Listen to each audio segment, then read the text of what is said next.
Monsoon यानी कि बरसात का मौसम बहुत ही ज़्यादा प्लीजेंट होता है। हमें बाहर घूमने का मन करता है और साथ में कहीं ट्रिप पे जाने का मन करता है। लेकिन इस मौसम में पैरालिसिस पेशेंट का क्या?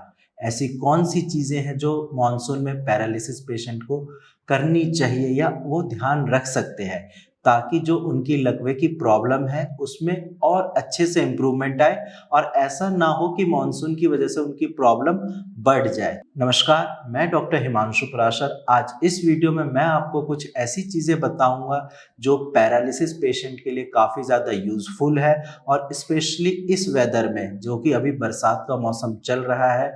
तो चलिए वीडियो को स्टार्ट करते हैं। और अगर आपके भी किसी रिलेटिव को पैरालिसिस की दिक्कत है तो आप ये वीडियो उनको शेयर कर सकते हैं ताकि उनको भी काफ़ी हद तक राहत मिल जाए। तो आइए वीडियो को स्टार्ट करते हैं। सबसे पहले इस मौसम में पैरालिसिस पेशेंट के लिए दिक्कत आती है चलने में और बैलेंस बनाने में।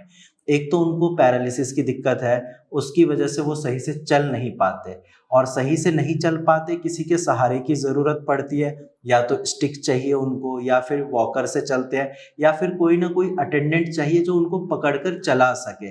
अब बरसात के मौसम में ये होता है कि पैरालिसिस पेशेंट सही से चल नहीं पाता और वहाँ पे जो वो फ्लोर होता है, जो फर्श होता है उनका, वो ज़्यादा स्लिपरी होता है। यानी कि अगर एक तो वो चल नहीं पा रहे ढंग से, ऊपर से अगर चलने की कोशिश करते हैं तो वो स्लिप कर जाते हैं क्योंकि वो गीला होता है, बारिश इतनी ज़्यादा हो चुकी होती है। तो आपको इस चीज़ का ध्यान रखना है कि कभी भी पेशेंट को अकेले नहीं छोड़ना है। आप उनको स्टिक दे सकते हैं, उनको वॉकर दे सकते हैं या आप खुद पकड़कर उनसे बोलिए कि चलो मैं हेल्प कर देता हूँ, वॉक करते हैं।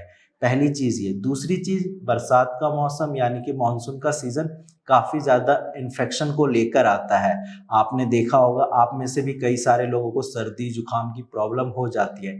तो आपको इस चीज़ का ध्यान रखना है कि पेशेंट को ठंडी चीज़ें नहीं देनी या बहुत कम देनी है। इसके अलावा अगर पेशेंट बेड पे है यानी कि चल फिर नहीं पाते, तो आपको इस चीज़ का ध्यान रखना है कि उनको बेड सोर ना हो। उनको हर 2 ढाई घंटे में उनकी करवट चेंज करानी है क्योंकि अगर एक ही करवट पे वो ज़्यादा देर लेटे रहेंगे तो उनको बेड सोर्स की प्रॉब्लम हो सकती है और बेड सोर्स की वजह से उनको इन्फेक्शन भी हो सकता है जो कि काफ़ी ज़्यादा उनके लिए पेनफुल होगा। दूसरी चीज़ है हाइजीन। अब पेशेंट को आपको ये ध्यान रखना है कि बरसात का मौसम है तो इन्फेक्शन के चांसेस ज़्यादा है, तो उनके हाइजीन का ध्यान रखना है।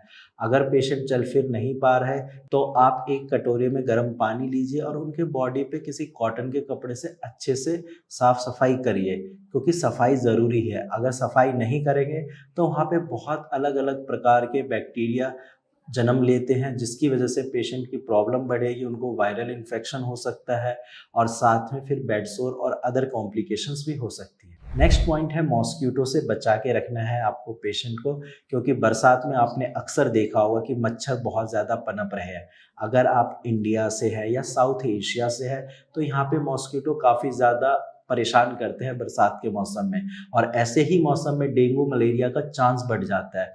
तो अगर आपके पेशेंट को पैरालिसिस की प्रॉब्लम है तो आप उनको प्रॉपर नेट में बोलिए सोने के लिए या फिर एंटी मॉस्किटो कुछ ट्यूब्स भी आती है, क्रीम्स आती है, वो बोलिए लगाने के लिए ताकि उनको डेंगू मलेरिया की प्रॉब्लम ना हो क्योंकि पेशेंट ऑलरेडी पैरालिसिस से परेशान है। अगर डेंगू मलेरिया भी साथ में हो जाए तो आप खुद सोचिए कि उनकी परेशानी कितनी ज़्यादा बढ़ जाएगी। तो इसीलिए आपको ध्यान रखना है कि वो मच्छर से बचकर रहे। इसके लिए आप मॉस्किटो नेट लगा सकते हैं। आप ऐसी क्रीम आती है जो मच्छरों को पास नहीं आने देती, तो आप वो क्रीम अप्लाई कर सकते हैं, लेकिन मच्छर से बचाना है। नेक्स्ट और मोस्ट इम्पॉर्टेंट पॉइंट है डाइट। अब बरसात का मौसम है, पकोड़े खाने का मन हर किसी का करता है, आपका भी करता होगा और आपके पेशेंट का भी करता होगा, ये जेन्युइन सी बात है। लेकिन आपको ध्यान रखना है कि पैरालिसिस होने की मेन वजह ही होती है या तो पेशेंट का बीपी की प्रॉब्लम हो या डायबिटीज़ की प्रॉब्लम हो या फिर कोलेस्ट्रॉल लेवल बॉडी में बढ़ा हो, उस वजह से भी हो जाती है। तो आपको ये चीज़ का ध्यान रखना है कि ज़्यादा ऑयली, ज़्यादा फ्राइड फूड नहीं देना है। अगर आप रेगुलर बेसिस पे उनको फ्राइड फूड या ऑयली फूड दे रहे हैं, पकोड़े दे रहे हैं, तो उनकी प्रॉब्लम बढ़ेगी। एक तो इस चीज़ का ध्यान रखना है, दूसरा ये ध्यान रखना है कि ज़्यादा नमक यूज़ ना करें। क्योंकि अगर उनको हाइपरटेंशन की प्रॉब्लम है, उनका ब्लड प्रेशर ज़्यादा रहता है और उन्होंने अपना सॉल्ट इनटेक अगर बढ़ा के रखा है तो उनकी प्रॉब्लम और ज़्यादा बढ़ेगी, क्योंकि ब्लड प्रेशर बढ़ेगा और फिर ब्लड प्रेशर बढ़ेगा तो लकवे के पेशेंट के लिए एग्रावेशन ज़्यादा होगी। एंड नेक्स्ट पॉइंट है, उनको शुगर से रिलेटेड कोई भी चीज़ नहीं देनी है। यानी कि अगर आप मीठा पेशेंट को जितना कम देंगे उतना अच्छा है। पेशेंट को एक तो डायबिटीज़ की प्रॉब्लम नहीं होगी और उसकी वजह से जो भी पैरालिसिस में कॉम्प्लिकेशंस आ रहे हैं वो प्रॉब्लम नहीं होगी। तो ये सारी चीज़ें हैं जो कि एक पैरालिसिस पेशेंट को या उनके अटेंडेंट को ध्यान रखनी है अपने पेशेंट के लिए, क्योंकि हम भारत होम्योपैथी के डॉक्टर्स का ये मानना है कि पैरालिसिस पेशेंट को भी अपनी ज़िंदगी जीने का अधिकार है। बट कुछ ऐसी चीज़ें हैं जिनको अगर वो अच्छे से फॉलो करते हैं तो उनकी प्रॉब्लम भी काफ़ी हद तक कम हो जाएगी, जैसे कि बाकी पेशेंट की हुई है।